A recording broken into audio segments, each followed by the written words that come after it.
I like to ask the question, how many of you have major goals? And most people, they raise their hands.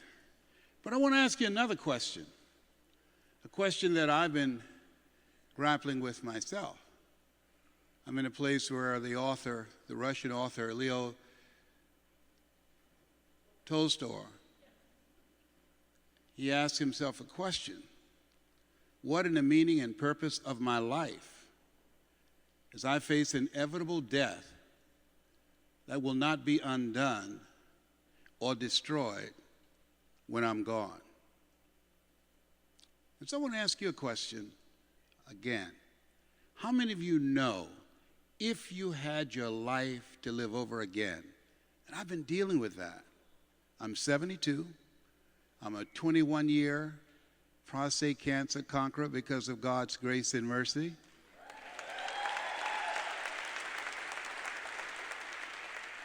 And trust me, it's better to be seen than to be viewed. But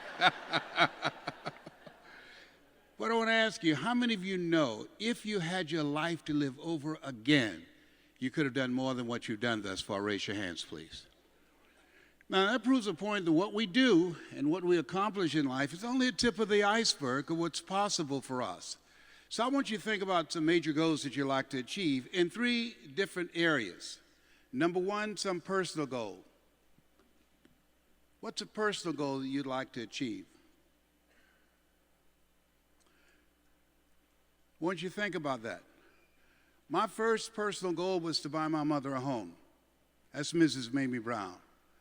And she adopted my twin brother, Wesley, and I. Which one am I, on the left or the right? I'm the cute one, all right? I'm on your left. She adopted us and 5 other children. She only had a 3rd grade education, and I was determined I was going to take care of her, to buy her home. She worked for wealthy families on Miami Beach. She cooked for them, and we ate the food left over from the families that she cooked for. She kept their children, and we wore the hand-me-down clothes of the children that she kept. And I remember walking around these big, beautiful mansions on Miami Beach saying, "Mama," and she said, "What is it, Leslie?" I said, "When I become a man, I'm going to buy you a big, beautiful home just like this." And she said, "Oh, you don't have to do that." I said, "I know, but I want to." How many have somebody special you'd like to do something for? Raise your hands, please. Let me share with you how you do that. And now I want you to think about your financial freedom number. What is that number that once you achieve that, you become debt-free? It's a good feeling. Once you achieve that, alleviate a lot of stress in your life. Once you achieve that, you'll be able to do things for your family members and friends. What is that? You know, people say money won't make you happy, but everybody want to find out for themselves. A friend of mine, Rita Davenport, said money ain't important, but it's right up there with oxygen. And let me tell you something, fellas, even if you're as homeless as I am, you got some money, women will find something cute on you. Oh, he's got earlobes like Denzel Washington, honey. Eyelashes like Tom Cruise. I used to be so broke I walked past a bank and tripped the alarm. Creditors call the house, my children would answer the phone and say, "My daddy ain't home." I have my children lying on the phone. Oh my God, that's a trip. Poverty sucks. At this stage of my life, I want to give as many people hope as possible. I want you to take your phone out, and I want you to videotape me live on your Facebook. I want as many people to see this message as possible. I believe we live in the greatest country in the world, and there's something wrong in this country when more people committed suicide last year than died in traffic accidents. In this country where people try and outswim sharks to get here. In this country where people try and outrun Jeeps barefooted to get here. There's something wrong. And I believe that a lot of people have just lost hope. Hope, and this, I don't care what anyone says, America has never stopped being great. We're the greatest country on the planet, bar none. So I want you to think about your financial freedom number, and whatever that number is, and listen to me closely, I want you to multiply it 100 times. multiplied 100 times. And don't ask yourself how you're going to do it. How you're going to do it is none of your business. My favorite book says, lean not unto thine own understanding, in all thy ways acknowledge him, and he shall direct thy path. You have a power and a presence in you that can do more than you can ever begin to imagine. I'm telling you this based upon my own experience. No one could have told me, based upon my experience, born in an abandoned building on a floor in a poor section of Miami, Florida called Liberty City. No one could have told me being adopted, and when I was in 5th grade, I was labeled educable, mentally retarded, and put back from the 5th grade to the 4th grade, and failed again when I was in the 8th grade. No one could have told me with no college training I would be doing what I'm doing now. And I didn't do it, I'm embarrassed to say, for 14 years. Because I talked myself out of it.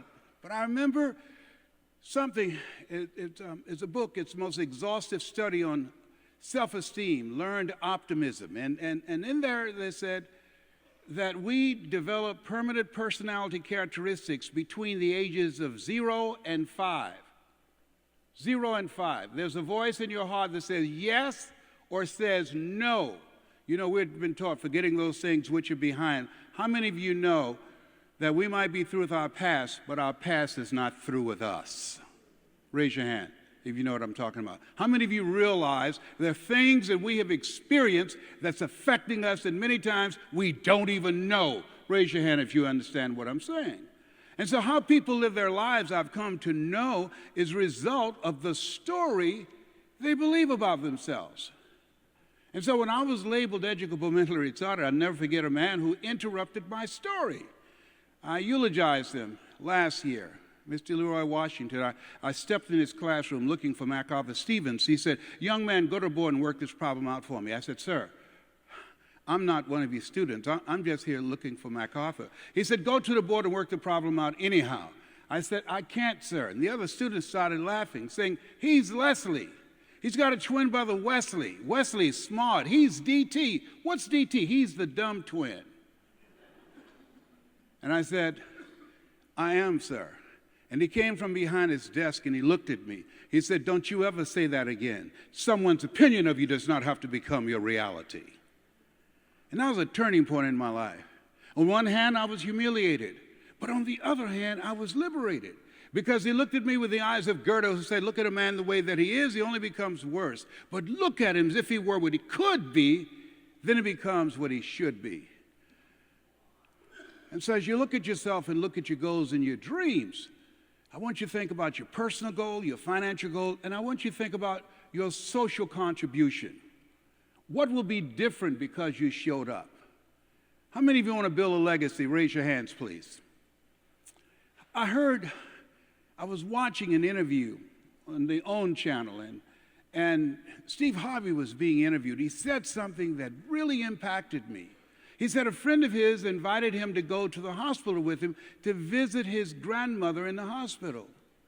And he overheard her ask him, she said, do you know what your great-grandfather's name is? Now, the reason that has value for me, I'm a father, I'm a grandfather, and I'm a great-grandfather, 3 sons. And he said, no, I don't know what my great-grandfather's name is. And she said, because he didn't leave you anything. If he had left you something, you would know what his name was. And so I'm determined, and I'm sure some of you identify with me, that my grandchildren and my great-grandchildren and my great-grandchildren, because of how I live my life, that they will know my name. How many of you can identify with that? Raise your hands, please. As you think about your goals and dreams, think about your social contribution. What will be different because you showed up? In my case, I train speakers. I train people how to tell their story, how to make an impact, how to earn a living, how to begin to become a voice of influence. What will your social contribution be? I'm going to do a training this year called You're More Powerful Than Cancer. What will yours be? Think about what yours will be. Horace Mann said we should be ashamed to die until we have made some major contribution to humankind. As you think about your goals and dreams, Let us say together with conviction, it's possible. Say it again, everybody together over here, please. It's possible. I was living a mediocre life, and a friend of mine, Mike Williams, he had tremendous impact on me because I was living out of my past. And Mike interrupted my story.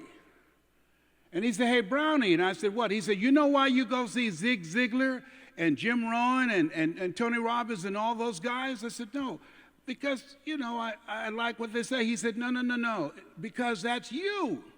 I said, but Mike, I could never do that. Man, I don't have a college education. I never worked for a major corporation. How can I compete with people with MBAs and PhDs and college credentials I don't have? How many of you have ever had someone see something in you that you didn't see in yourself? Raise your hand if you know what I'm talking about. Yeah, and so I didn't see that because based upon my past, I was living out of my history as opposed to my imagination. I want you to think about yourself where you are right now, and let us say together, it's possible. And I'm going to share some tools with you how you can begin to grow that, because one of the easiest things I've ever done was to earn $1 million. That was easy. But the most difficult thing I've ever done, and took years to do, was to believe that I can do it. That I can do it. If my birth parents came in here now, I would not know either one. That I can do it. Raised in poverty, that I can do it. Being labeled educable, mentally retarded, and failing twice in school. And being called DT, the dumb twin. I had no clue. And let me say something to you, and I don't know you, but I can tell you based upon my own experience, you have greatness in you. You have the ability to do more than you can ever begin to imagine. Dr. Howard Thurman, come forth, please, sir. He was a mentor to Dr. Martin Luther King Jr. and Albert Schweitzer and Mahatma Gandhi. He said, there's something in each and every one of you that waits and listens to the voice of the genuine in yourself. And it will be perhaps the only guide you will ever have. And if you cannot hear it all of your life, your days will be spent on the ends of strings that somebody else pulls. And I submit to you that you showed up here today because you've decided to pull your own strings. I submit to you that you have decided in your heart of hearts to live a bigger life. I submit to you that in your heart of hearts, you know you have greatness in you and the best is yet to come. Give yourselves a round of applause. Come on, bring your energy level up. Bring it up. Bring it up.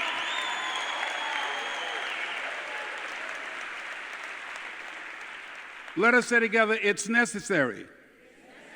Yes, it's necessary that you have a strategy to work on your mind on a regular basis. We're taught, be ye not conformed to this world, be ye transformed by the renewing of your mind. And that takes focus and that takes discipline. I'm encouraging you to go to YouTube after you leave here, and I want you to put in Les Brown speaking in the Georgia Dome. I want you to see that video and watch it 90 days straight. Les Brown speaking in the Georgia Dome. It's entitled, It's Not Over Till You Win. And the reason I want you to see that, in pursuit of my dream, life happens. Forrest Gump was right that life is like a box of chocolates. You never know what you're going to get. Things happen to me, and I was in my office in the Penobscot building, 21st floor in Detroit, Michigan, sleeping on the floor, bathing in the sink down the hall, hiding in the closet when the janitorial staff came in the middle of the night to clean the office. How many have ever gone through some tough times? Raise your hands, please. Robert Schuller is right that tough times never last, but tough people do. Had to tough it out. I was going out talking to people about their dream, and I was sleeping on the floor of my office. And people say, well, you fake it till you make it. No. I wasn't faking it in my mind. I was living out of my imagination. Einstein said the imagination is a preview of what's to come. I'm encouraging you to hold the vision tenaciously, regardless of what you're going through, regardless of the challenges and setbacks that you're experiencing. I want you to write this affirmation down, because you're going to go through some tough times. Think it not strange that you'll face the fiery furnaces of this world. You will, not you might, you will have tribulations. Write this down. No matter how bad it is or how bad it gets, I'm going to make it. That's what I had to affirm. No matter how bad it is or how bad it gets, I'm going to make it. I had to affirm myself every day with tears coming down my face. ducking creditors, not knowing how I was going to build my business. It was a challenging time. And I had to say that to myself over and over again. Thou shalt decree a thing, and it shall be established unto you. And as you affirm that, you begin to call that an experience for yourself. How many of you said to yourself, I can do more? Raise your hands, please. Dr. Howard Thurman, who was a mentor to Dr. Martin Luther King Jr., I admire him, brilliant man. He said, after I was diagnosed with prostate cancer and my PSA was 2,400, that stands for prostate-specific antigen, cancer metastasized to 7 areas of my body, and I started smiling when the oncologist said that. He said, why are you smiling? I said, 7 is my lucky number. That's how I was born February 17th. My phone number is 702. My social security number is 267. My address is 27377 is my lucky number. Joshua marched around the walls of Jericho 7 times. Naaman dipped himself in the river Jordan 7 times. Did I tell you 7 is my lucky number? That cancer's getting the hell beat out of it right now. It's been 21 years, and I'm still here.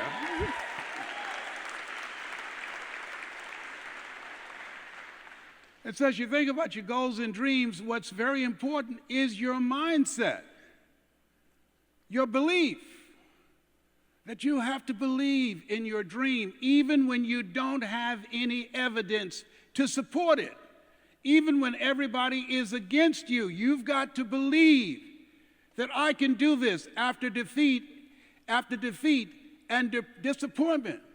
Willie Jolly was right. A setback is a setup for a comeback. You have comeback power. You're here because you're different. If that said some entertainers were going to be here, you couldn't get in this place. The balcony would be full. Why? Because we have an entertainment-driven culture. That's why the average immigrant who comes to this country have a 3-time greater chance of having a business or buying their own home than the average American, because they have an achievement-driven mindset. And as we think about our goals and dreams, it's going to take everything in you. You have to work on yourself, work on your mindset, because you're going to take some hits. Here's something else. Practice this, OQP, write that down. Only quality people. As Keith was talking about, you got to look at the people in your life and ask, what value are they bringing to me, and what value are you bringing to them? If you're the smartest one in your group, as Dr. Dennis Kimbrough out of Atlanta said, you need to get a new group.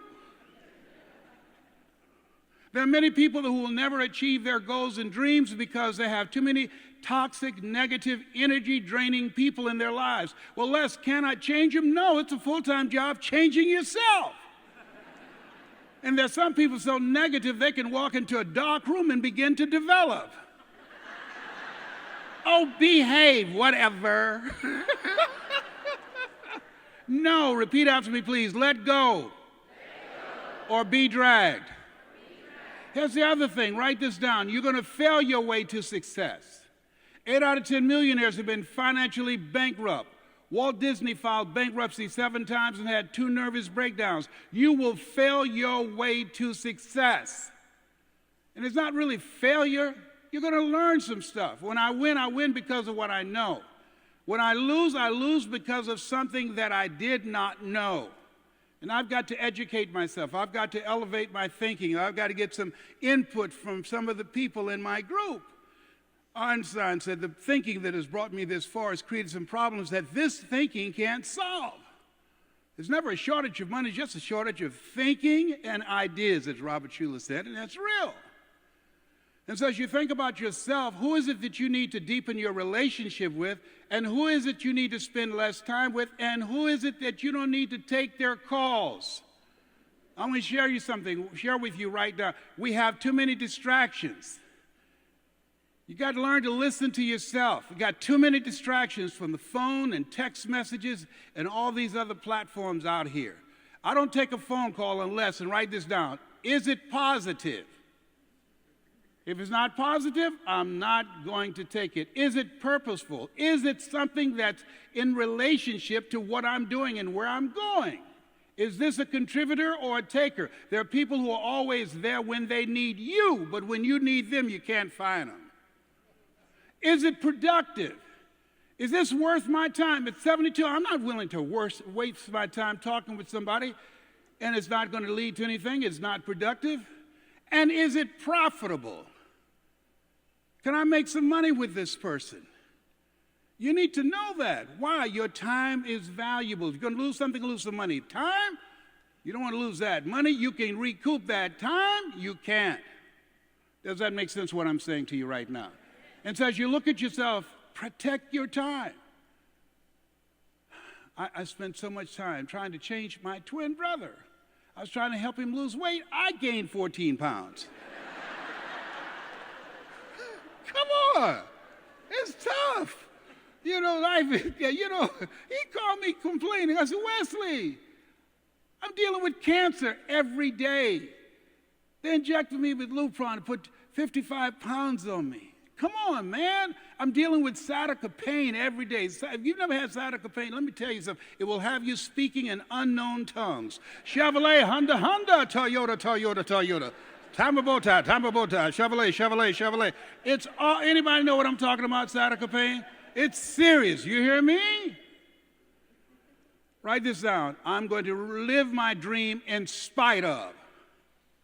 Got to make a decision. You're going to live your dream as part of. It's necessary that you have that kind of mindset because you're going to have some opposition. Things are going to happen that you can't begin to imagine. No one wants to hear the 3 words, you have cancer. 3 words, most feared word in 7 different languages. The doctor looked at me and said, you have cancer. I said, can you give me a second opinion? Yes, and you're ugly too. Oh, I'm sorry, I got issues. I got problems. I laugh at myself. Okay. So as you look at your goals and dreams, decide you're going to make it happen in spite of. If you have money, great. If your last name is Rockefeller or Trump, great. I was doing a tour with the president called Millionaires in Training, and he was complaining to a reporter, my father only gave me $14 million. I said, hell, that would have been my dream. How many of you know if you had $14 million for your dream, you could live your dream? Raise your hands, please, all right? Let the record show. But if your last name is Trump or Rockefeller, that's great. But if it's not, it doesn't matter. You have something special. You have greatness in you. You have the ability to create wealth.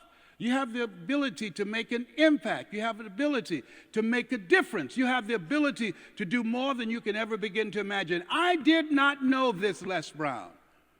And this is very important, what I'm about to say to you. I did not know this guy existed, a guy named Mike Williams. Write this down, The Road to Your Best Stuff. Get the book, you can get it on Amazon. The Road to Your Best Stuff. I wrote the foreword for it. I did not know this, Les Brown. I did not know he was in here.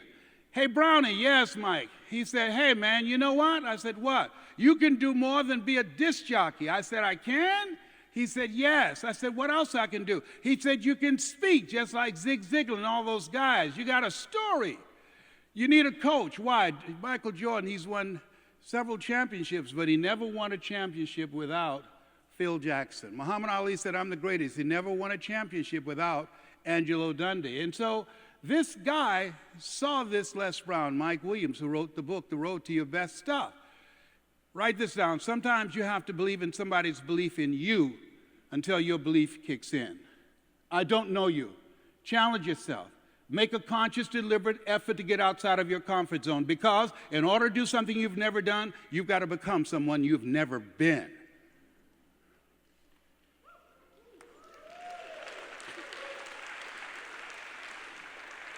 Everybody repeat after me, please. Live full. Live full. Everybody together, live full. Live full. Die empty.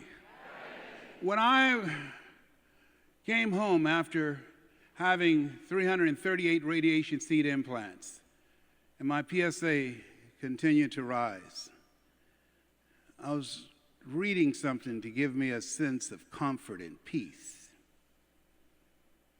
And Dr. Thurman said, the ideal situation for a man or woman to die is to have family members praying with them as they cross over.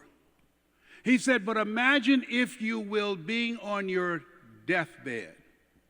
And standing around your bed, the ghost of the dreams, the ideas, the abilities given to you by life, but you, for whatever reason, you never pursued those dreams. You never act on those ideas. You never use those talents. You never use those gifts. And there they are, standing around your bed, looking at you with large, angry eyes, saying, we came to you, and only you could have given us life. And now we must die with you forever.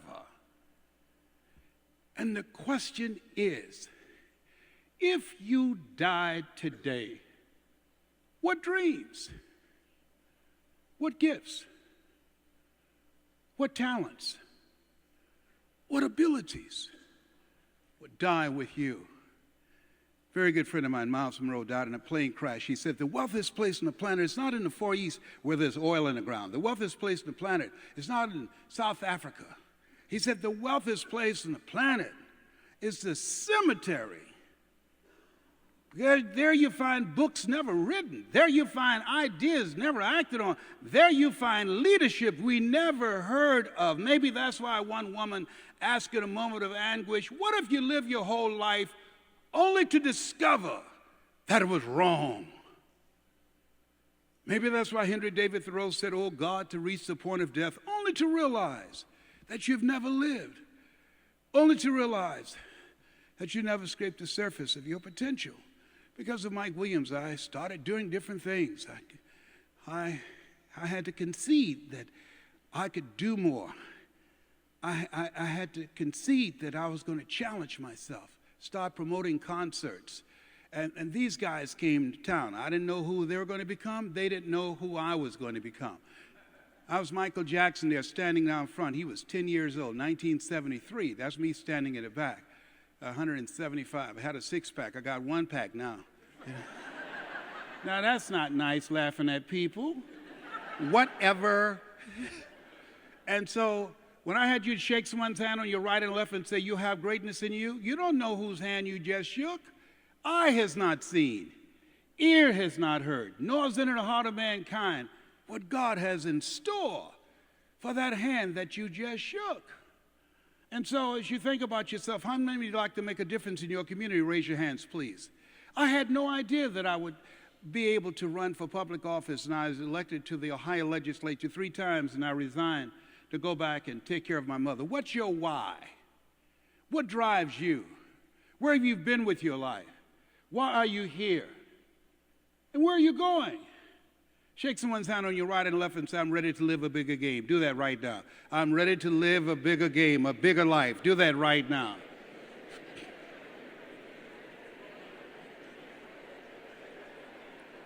I was driving my mother in the area of North Miami Beach, and she saw this big, beautiful house, and I drove her down this street deliberately. And she said, if I lived in something like that, I feel like Mrs. Rockefeller. I said, you really like that? She said, yes. She didn't know I had already made plans to get it for her. I drove her back in the area again 6 weeks later, and she said, slow down, Leslie. I said, what is it, Mama? Look at that house. I said, you really like that house? She said, yes. I know the people there. Let me take you in. Would you like to see it? She said, yes. I drove up to the house. At that time, Mama was 78. I went around and opened the door. As we started walking toward the house, she stopped and said, Leslie? I said, yes, ma'am. Boy, you sure you know these people? I said, yes, ma'am, Mama, I do. And so we got to the door. I couldn't hold it anymore. I put the key in. I turned the key. I said, Mrs. Rockefeller, this is your home.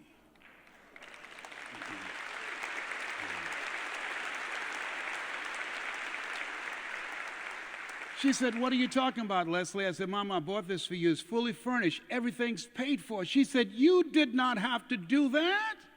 And I said, and you didn't have to adopt us either. I sat on the stage because of 2 women. One gave me life. The other one gave me love. God took me out of my biological mother's womb and placed me in the heart of my adopted mother. And so as you think about your goals and dreams, I held the vision. I employed. I began to comply with the things that Mike taught me as a coach. You can't see the picture when you're in the frame. It's very important to have someone around you that can see what you can't see because they're looking with trained eyes. And here's the other thing. Let us say together, you got to be hungry. I'll never forget Mr. Washington said, Mr. Brown, what do you want to do? I said, I want to be able to take care of my mother. I want to be able to make my children proud of me. He said, you got to be hungry. I said, what do you mean by that? He said, people that are hungry are willing to do the things today others won't do in order to have the things tomorrow others won't have. How many of you have children? Raise your hands, please. Repeat after me, please. I'm going to build a legacy. I'm going to go all out. It's my time. And so I said, sir, I want to make my mother proud of me. I want to make my children proud of me. And I want to leave a legacy. He said, you got to be hungry. He said, people that are hungry believe always strive to get on top in life because it's the bottom that's overcrowded. People that are hungry are relentless. People that are hungry do what they know, not what they feel. People that are hungry, zero excuses. People that are hungry are unstoppable. I said, I'm hungry, sir. People always compare me with my brother and my sister who graduated from the University of Miami. It takes me longer to get things than most people, but once I got it, I got it. He said, good. So how do you plan to do that? I want to be a disc jockey. All right, here are my car keys. What do I need this for? Go to my car, 12 noon. There's a guy named Paul Harvey who comes on the radio. He's the greatest communicator in the world. He tells a story called The Rest of the Story. I want you to listen to him at 12 noon. You want to become successful? Watch the people that are doing what you want to do. He's a master. And I say that to you. Find people who are doing what it is you want to do. Develop a relationship because success leaves clues. And the other thing he told me, OQP, only quality people. Let go or be dragged. Let all the negative, toxic people in your life go. You earn within $2,000 to $3,000 of your closest friends. When I found that out, I got every broke person out of my life. He told me to do that. I did it. And then he said, okay, Mr. Brown, I want you to go to WMBM radio station and ask for Milton Butterball Smith. Tell him I told you to come. I went to WMBM. Hello, Mr. Butterball. How are you, sir? My name is Les Brown, sir. I'd like to become a disc jockey. He said, young man, you having journalism? I said, no, sir, I don't. Having experience in broadcasting? No, sir, I don't. He said, I'm sorry, we don't have any job for you. How many have been rejected? Raise your hands, please. I was devastated with rejection. I went back and I said, Mr. Washington. They said, no.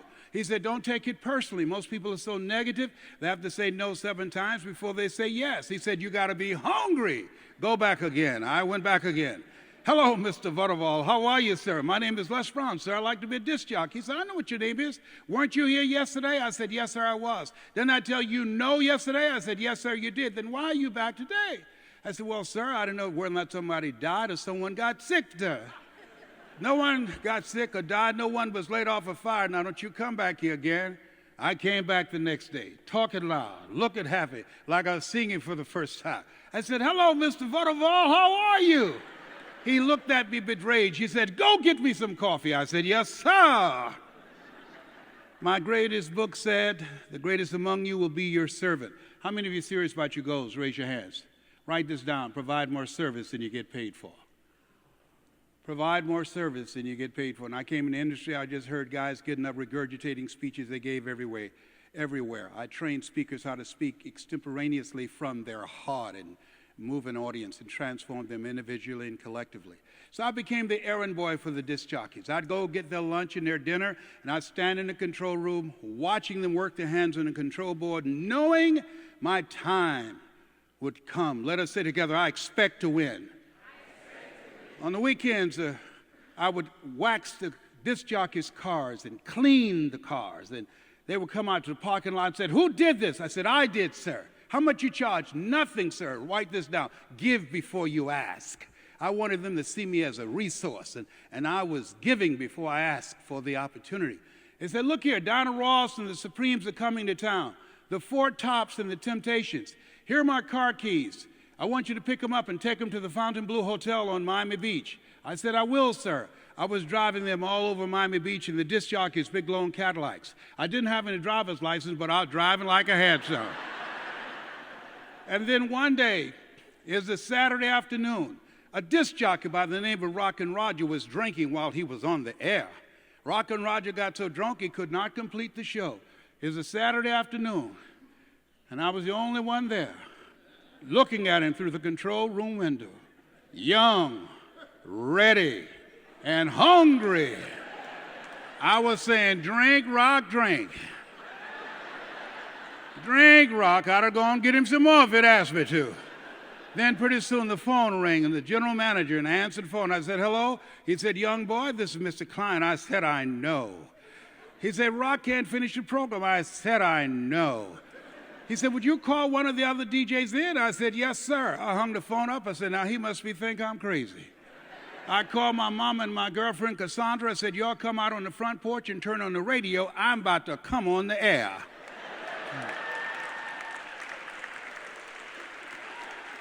I waited for about 20 minutes, and I called him back and said, Mr. Klein, I can't find nobody. He said, young boy, you know how to work the controls? I said, yes, sir. He said, go in there and don't you say nothing here. I said, yes, sir. I couldn't wait to get old Rock out of the way. I put on a fast record. I said, look out, this is me, LB, Triple P. Les Brown, your platter playing papa. There were none before me, and there will be none after me. Therefore, that makes me the one and only. Young and single and love to mingle, certified, bona fide, dubitably qualified to bring you satisfaction and a whole lot of action. Look out, baby, I'm your love man. I was hungry. I was hungry. Shake someone's hand on your right and left in front of you and behind you and say, you got to be hungry. Do that right now. Say, you got to be hungry.